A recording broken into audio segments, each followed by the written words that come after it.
ให้ความรักยังเคยไม่มั่นคงแต่ร่างกายไม่หวนกลับคืนมาออกจากไปบนทางที่หิวโซงไม่รู้คืนรู้ว่าเวลาขอเศษเงินเศษทานผู้ผ่านมาเพียงเมตตาฉันได้เป็นครั้งคราว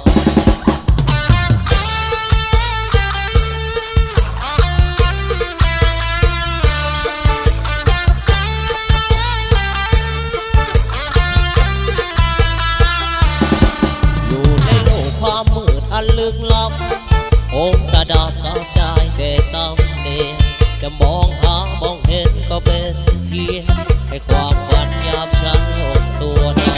พอตื่นมาพลัดพบกับความหมายนึกหายใจนึกตัวไม่ข่าวร้อ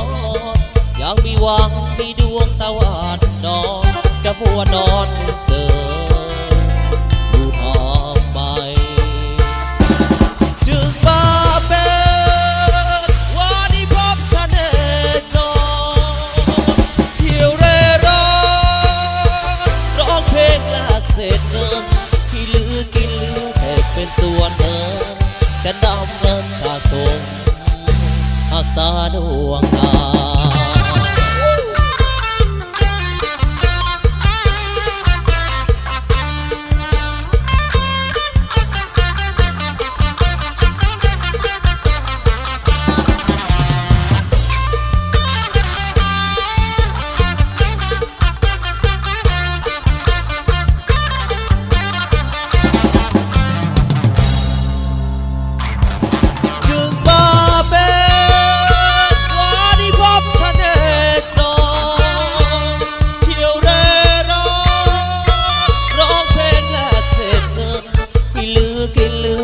เป็นส่วนเงิน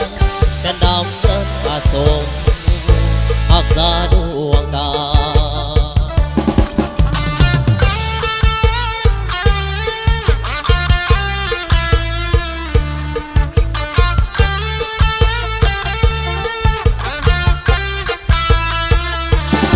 อาจารย์เป็นตัวแทนความมืดมิด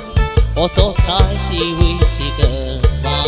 เพื่อทดแทนทุกท่านที่เมตตาช่วยนำพาเสียงเพลงดังผู้ฟังเป็นบทเพลงเลือกมือเก็บความหมายเพื่อปกป้องน้องไทยหยุดยั้งใครจะว่าร้องเพลงควายฟังฉันว่ายังมีคนที่เข้าใจใครจะว่าร้องเพลงควายฟังฉันว่ายังมีคนที่เข้าใจใครจะว่าร้องเพลงควายฟังฉันว่ายังมีคนที่เข้าใจ